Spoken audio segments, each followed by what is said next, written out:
Morning and welcome. Sunshine, no rain, no wind, probably tempting fate, but it's really good to see you all here, see familiar faces in this garden. So thank you so much for coming along this morning. When I stood on the steps of Downing Street just over there 2 months ago, I promised that this government would serve people like you, apprentices, teachers, nurses, small business owners, firefighters, those serving our community and our country every day. I promised that we would get a grip on the problems that we face and that we would be judged by our actions, not by our words. I said before the election, and I say it again really clearly today, growth, and frankly by that I do mean wealth creation, is the #1 priority of this Labour government. And that's why in our first few weeks we've set up the National Wealth Fund, because we want every person and every community to benefit. It's why we've unlocked planning decisions, because we're going to build 1.5 million new homes. It's why we set up Great British Energy, to create good jobs and cut people's bills. And it's why we ended the national strikes that have crippled our country for years. Because I defy anyone to tell me that you can grow the economy when people can't get to work because the transport system is broken, or can't return to work because they're stuck on an NHS waiting list. We've done more in 7 weeks than the last government did in 7 years.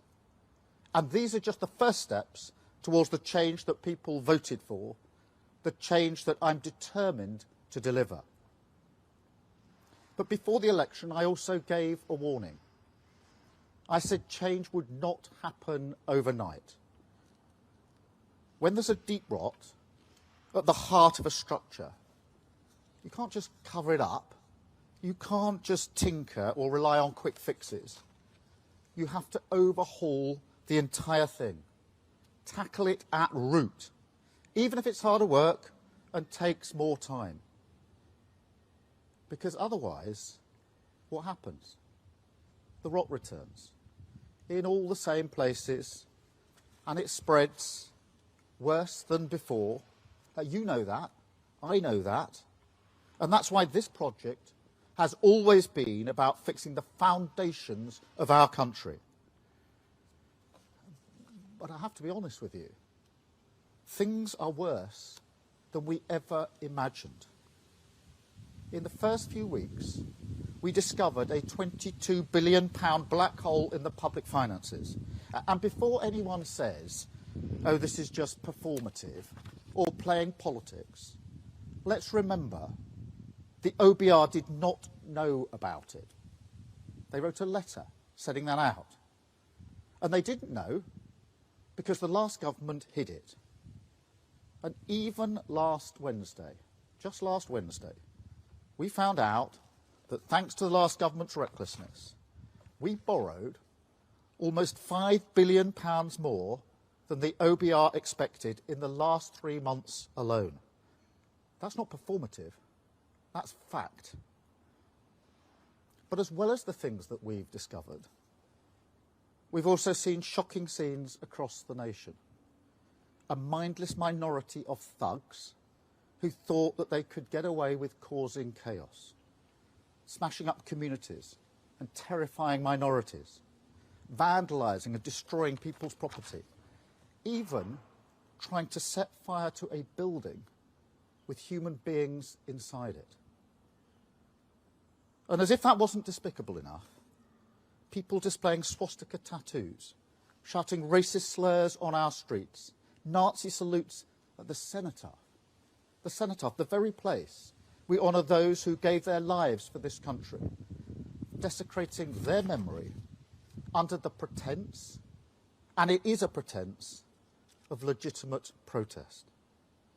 Now they're learning that crime has consequences, that I won't tolerate a breakdown in law and order under any circumstances. And I will not listen to those who exploit grieving families and disrespect local communities. But these riots didn't happen in a vacuum. They exposed the state of our country, revealed a deeply unhealthy society, the cracks in our foundations laid bare, weakened by a decade of division and decline, infected by a spiral of populism which fed off cycles of failure of the last government. Every time they faced a difficult problem, they failed to be honest. They offered the snake oil of populism, which led to more failure, round and round and round, stuck in the rut of the politics of performance. I saw the beginning of that downward spiral firsthand back in 2011, when riots ripped through London and across the country. I was then Director of Public Prosecutions. And when I think back to that time, I see just how far we have fallen. Because responding to those riots was hard. Of course it was. But dealing with the riots this summer was much harder. Back in 2011, I didn't doubt that the courts could do what they needed to do. This time, to be honest with you, I genuinely didn't know.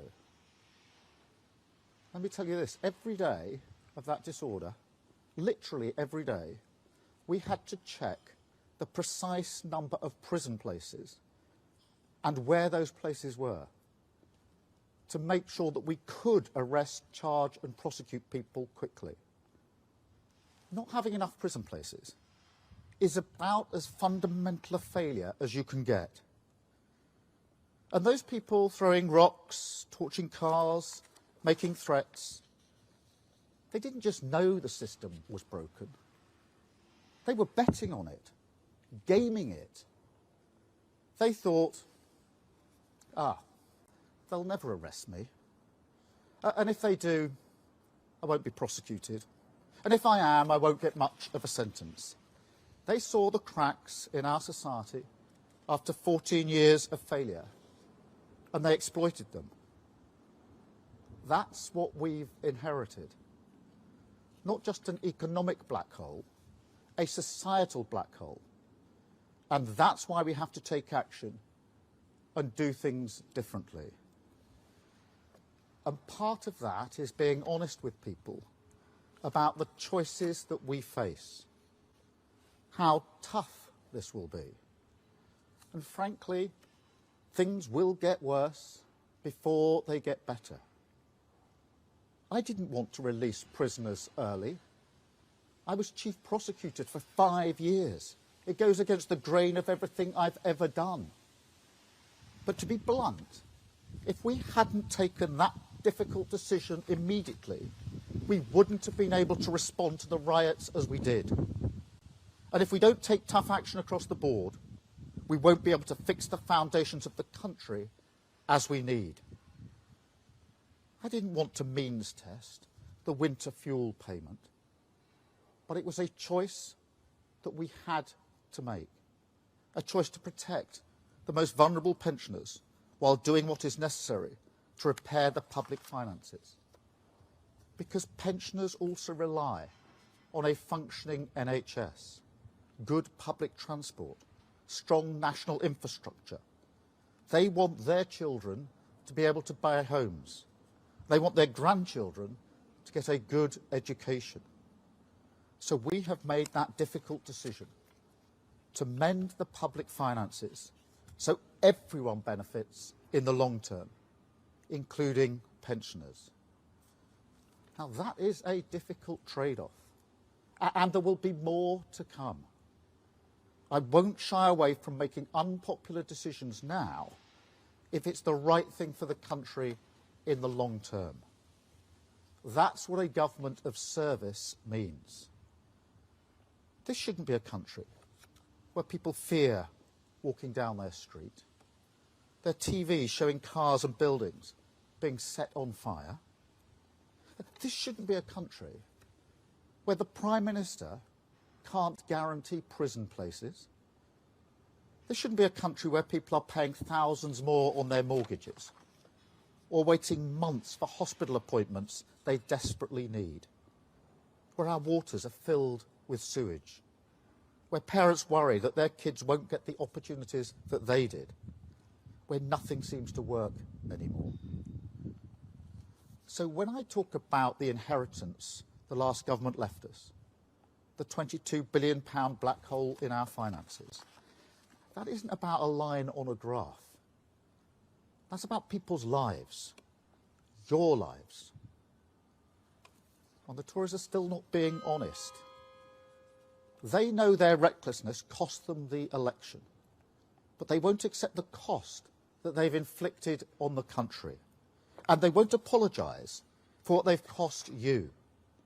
They're just still thinking about themselves. Now, this government won't always be perfect. But I promise you this, you will be at the heart of it, in the forefront of our minds, at the centre of everything that we do. And that's why I wanted to invite you here today, to show that decent, hard-working people who make up the backbone of this country belong here. This is a government for you. A garden and a building that were once used for lockdown parties. Remember the pictures just over there of the wine and the food. Well, this garden and this building are now back in your service. It's not just that the last government relied on easy gimmicks and bad ideas. Those things happened precisely because the government itself lost its focus on the hopes and ambitions of working people. During those recent riots, I made huge asks of the police and of the criminal justice system. People already stretched to the limit. They knew I was making big asks of them, and I'm not going to apologise for it. But let me tell you this, they delivered. They deserve our gratitude. And that's why I went to Southport, to Lambeth, to Belfast, to thank them personally, to shake the hands of the first responders who rose up to the ask I was making of them. They deserve a government that trusts them, supports them, and works with them. That is the sort of government that we will be. One that works with people, not does things to them. One that believes in hard graft, not gimmicks. Honest about the challenges we face and working tirelessly to fix them. And that is how we will always work. Now, next week, Parliament returns. The business of politics will resume. But it won't be business as usual, because we can't go on like this anymore. Things will have to be done differently. We will do the hard work to root out 14 years of rot, reverse a decade of decline, and fix the foundations. Between now and Christmas, we will carry on as we've started, action, not words. We will introduce legislation and take decisions to protect taxpayers' money, to take on the blockers by accelerating planning to build homes and boost growth. We will forward this autumn to harness the full potential of AI for growth and for the public good. We'll bring rail service into public ownership, putting passengers first. The biggest levelling up of workers' rights in a generation to give people security, dignity and respect at work. And Great British Energy will be owned by the taxpayer, making money for the taxpayer, producing clean energy and creating good jobs. That is our focus for the rest of the year. But I will be honest with you, there is a budget coming in October, and it's going to be painful. we have no other choice given the situation that we're in.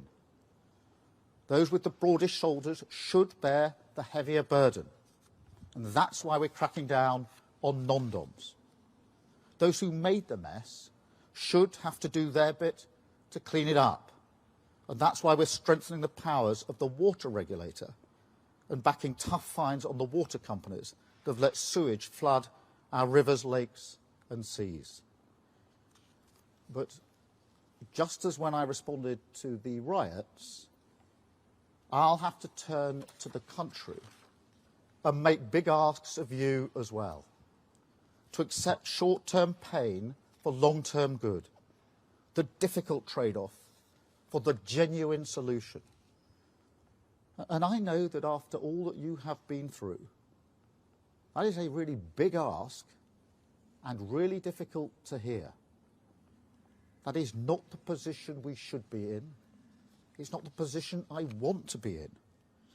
But we have to end the politics of the easy answer that solves nothing. But I also know that we can get through this together. Because the riots didn't just betray the sickness, they also revealed the cure, found not in the cynical conflict of populism, but in the coming together of a country. The people who got together the morning after, all around the country, with their brooms, their shovels, their trowels, and cleared up their community. They reminded us who we really are. I felt real pride in those people who cleaned up our streets, rebuilt the walls, repaired the damage. And I couldn't help thinking about the obvious parallels. Because imagine the pride we will feel as a nation when, after the hard work of clearing up the mess is done, we have a country that we have built together, built to last, that belongs to every single one of us, and all of us have a stake in it. Our hard work rewarded a dozen times over, because we'll have an economy that works for everyone. An NHS not just back on its feet, but fit for the future. Streets that everyone feels safe in. Producing our own clean energy right here. And giving every child, wherever they come from, whatever their background, the chance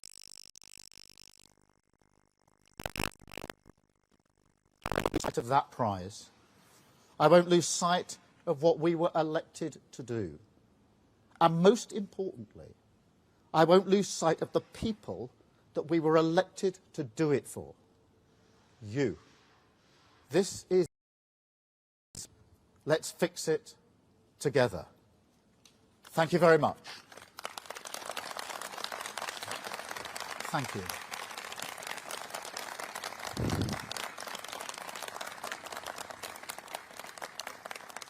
Now I've got a number of questions from the media, and I'll start, if I may, with Vicky Young from BBC News. Vicky. Vicky Young, BBC News. Prime Minister, you say that you want to be open with people, but some will think that you weren't honest during the election campaign about changes to, for example, winter fuel allowance. And many now want to know what the impact of the budget will be. So if you're being honest, can you tell them now what kind of tax rises you're considering? Well, two or three things Vicky to say about that in the first place. We were being honest about the situation before the election. We set out very clearly what we would be doing with tax rises. I made it clear on numerous occasions that national insurance, VAT and tax would not go up, the triple lock for working people, income tax. And that remains the position. I also set out that our plans were fully funded and fully costed. What I did not expect was a £22 billion black hole.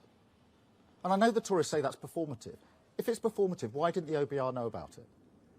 Look at that figure of £5 billion last week, in 3 months. If that's performative, why didn't the OBR know about it? These are basic questions about what we have inherited. As I've just said, I didn't want to have to deal with the winter fuel allowance for pensioners. but we have to fix the NHS. We have to fix our homes, our schools. And pensioners rely on them in the same way as everybody else does. So I'm not going to preempt the budget, but I'm absolutely not going to accept that the inheritance that we have isn't anything other than dire, a £22 billion black hole. And I'll just add to that what I said about the prisons, because I obviously feel very strongly about this. To have to gauge every day of those disorders, when people are trying to burn down hotels, I'm having to look at lists of prison places and where we've got them because of the mess that we were left. That's disgraceful. No Prime Minister should ever be in that position when trying to deal with disorder. That's what we inherited. That's what we will fix. Thank you, Vicky. Anushka, please. Thank you. Anushka Rastana, ITV News. Prime Minister, you talk about choices, and there are plenty of things you've chosen to spend money on. You've chosen to give bumper pay rises to doctors, higher than for nurses and teachers, and you've chosen to take these benefits off pensioners. Age UK say 2 million will be pushed into hardship as a result. So what do you say to those pensioners who are not well off, who feel that you are choosing to balance the books on their backs? Well, so far as the winter fuel allowance is concerned, firstly, I would say it's not a particularly well-designed scheme, frankly, and I think everybody would concede that. I do think it's important that we make sure that the support is there for those pensioners who need it most, which is why we're pushing for the pension credit to be taken up and looking at other allowances. But equally, simply allowing national strikes to go on and on and on and not resolving them was costing the country a fortune. You can't build the economy, you can't grow the economy if you haven't got a basic transport system that's working. You can't grow the economy if people can't get back to work because they can't get the operations that they need. And we've got to get the economy going. And so that is why we've made the decisions that we have made. And on the pay review bodies, more broadly, doesn't cover all of the disputes that we've had to deal with. What we know is the last government didn't set a framework for that when they started down the road of the pay review. And they put at least one of them in the cupboard of the buildings over the road and ran away from it. We can't carry on like that. We've got to make difficult choices. Thank you, Anushka. I've got Emily from Channel 4. Emily with the Channel 4 News. Prime Minister, on prisons, what guarantee can you give to the public that no prisoner who is let out early will go on to harm anyone? Or is the truth that you can't guarantee that and that the early release scheme carries with it an undeniable risk? Well, look, the first thing is, obviously we put in place a framework to ensure that we don't release those who create the greatest risk. That's a basic safeguard that we've had to put in. And I'm not pretending for 1 minute this is a decision I want to make. I spent 5 years prosecuting people and putting them in prison. The idea of releasing people who should be in prison because the prisons are too full and we don't have the places goes against everything I've worked for years. But we've got to face facts. They haven't built the prisons, the last government. They've pretended that you could have longer and longer sentences, send more people to prison, at the same time that you could veto or choose not to have a prison built near you. They were false choices, and here we are, without the prison places that we need. So, what are the options available to an incoming government? Let the prisons get so overcrowded that we can't arrest people and put them before our courts? Would that have worked in the disorder? I don't think so. I was really clear in my mind that one of the main ways in which we're going to have to deal with the disorder was making sure those who were throwing rocks, setting fire to buildings on a Saturday or Sunday were facing the full face of the law within days.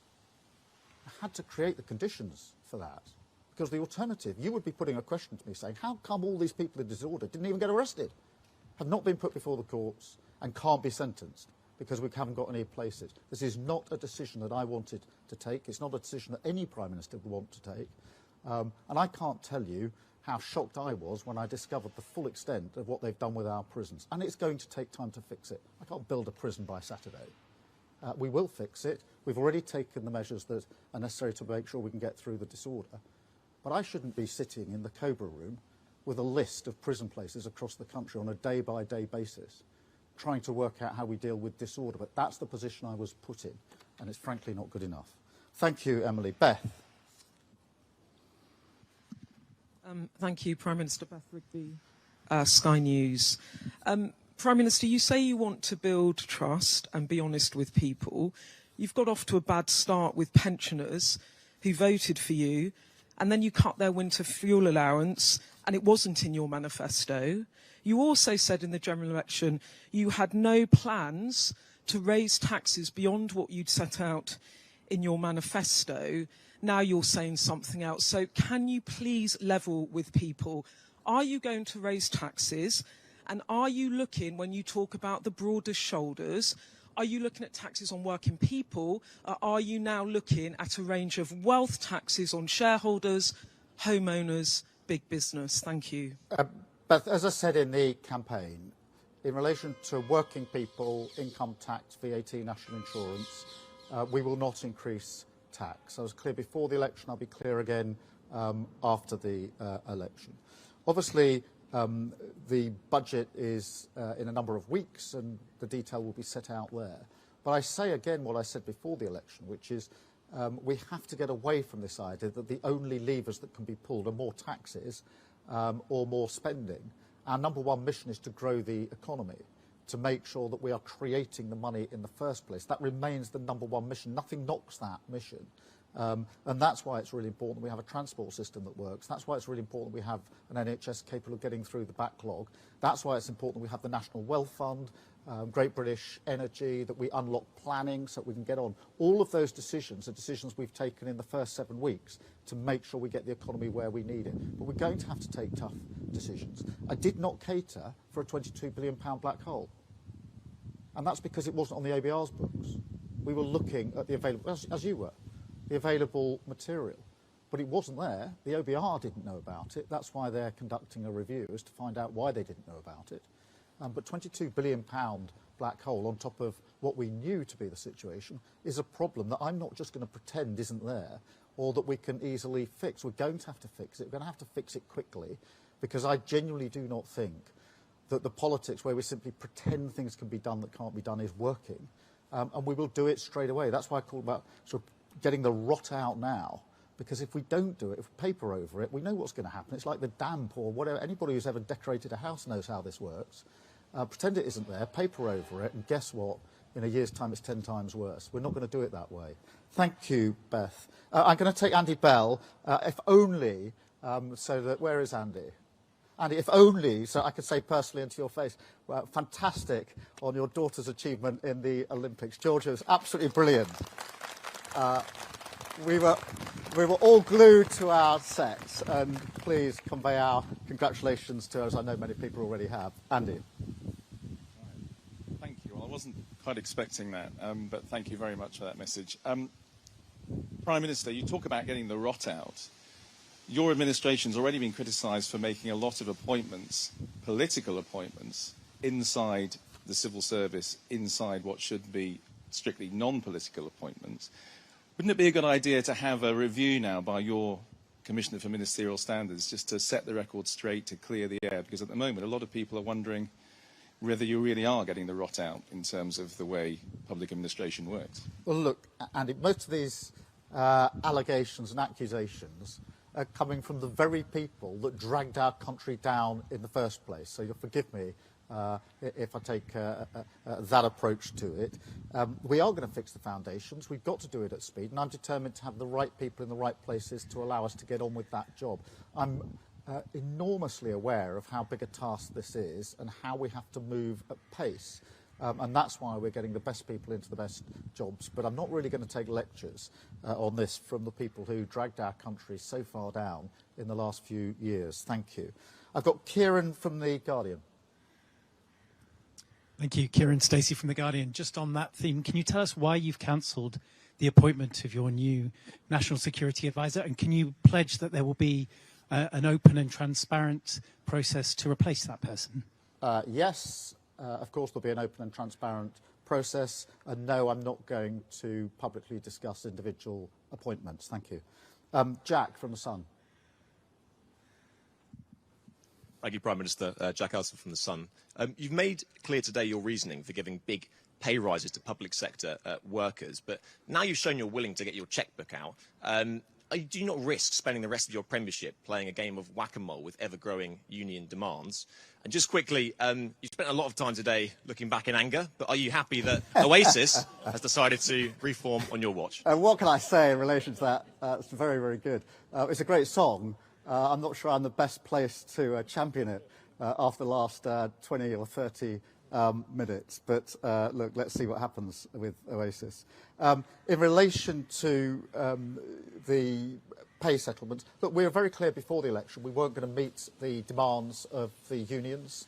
They were making demands which we did not think could be met, and we haven't met them. We'll take the same tough approach as we go forward in relation to any pay issues. We have to take that approach, and therefore I will be as tough on this as I was before the election, because we have to be tough about it. But I'm not going to pretend that having hospitals that can't operate properly is good for the economy, or having a transport system where people can't get to work is good for the economy. Just sitting it out year after year was costing a huge amount of money. So the government has to get the balance right. But let me be clear, I'm going to be really tough about this with the unions, as I'm being tough with everybody else, because this is part of the work we have to do to get out the rot and start to rebuild our country. Thank you. I've got Chris from The Times. Thank you, Chris Smythe from The Times. Just to follow up Andy's question about the widespread concern of people with Labour links being appointed to the civil service, was your answer effectively that process doesn't really matter when the task is so urgent? And if you are talking about honesty and service, can you not just explain why you appointed some of these people, why Lord Ali, for example, had a downstreet pass, what he was doing here? And again, on Beth's, you said clearly wealth taxes are in the frame. Are you also saying to people that further spending cuts are also being looked at? Well, let me be clear. I wasn't saying process doesn't matter. I think you and others have heard enough from me over the years to know that process does matter to me. Procedures do matter to me. And I'm absolutely determined to restore honesty and integrity to government, because I think that is core to ensuring that people appreciate that politics can be a force for good. I think one of the reasons people have been disillusioned, disaffected, if you like, in recent years is because they can't see politics as a force for good. So that process and procedure and doing things properly matters to me beyond the fact that it, as it were, should be done properly. I think it's core to politics. So I didn't mean that. And look, if you take Lord Ali, he's a long-term donor and contributor to the Labour Party. He was doing some transition work with us. He had a pass for a short-term time to do that work. The work finished, and he hasn't got a pass. You know, that's the state of affairs. And the second bit of your question, I'm so sorry. Well, look, I mean, try as you might, I'm not going to preempt the Chancellor in relation to the budget. I am indicating there are going to have to be tough choices. Obviously, we made commitments in relation to tax on working people in the election, which we intend to honour.